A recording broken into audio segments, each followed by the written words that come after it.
and this is the Smith-Hughes Act of 1917.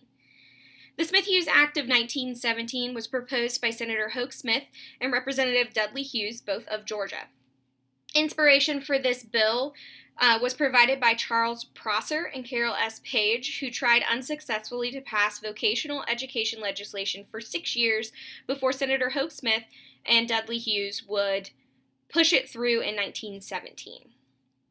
Support for passage of this legislation was driven by a business-led coalition that included support from the labor force of both industry and agriculture, the U.S. Chamber of Commerce, 2 major political parties, both the Democratic and Progressive parties, and the National Education Association. These groups very seldom saw eye to eye on anything, but came together in support of vocational education in the secondary schools. This is also important because it secured the first federal legislation to provide direct federal funds to public schools, which would set an important precedent for school funding in the future. It was signed into law on February 23, 1917 by President Woodrow Wilson.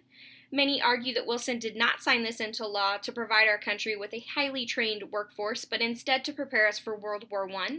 Either way, it provided a path for career and technical education in public schools. One of the provisions for the Smith-Hughes Act is that it helped pay for teacher salaries and professional development in agriculture, industrial arts, and home economics.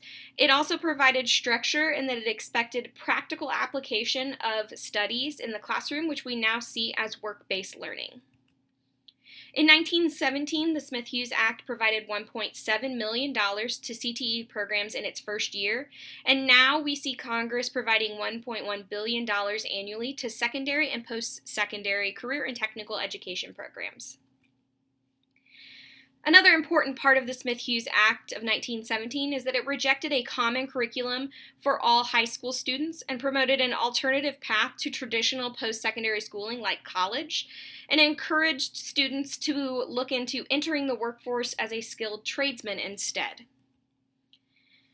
In addition, this act paved the way for Carl D. Perkins' Career and Technical Education Act, which funds state and local educational agencies to develop programs and curriculum that address academic skills, technical skills, and employability skills. And when we talk about career and technical education funding now, we talk about Perkins money. Lastly, the Smith-Hughes Act paved the way for student vocational organizations such as FFA, FCCLA, FBLA, Skills USA, and DECA. Thank you for listening.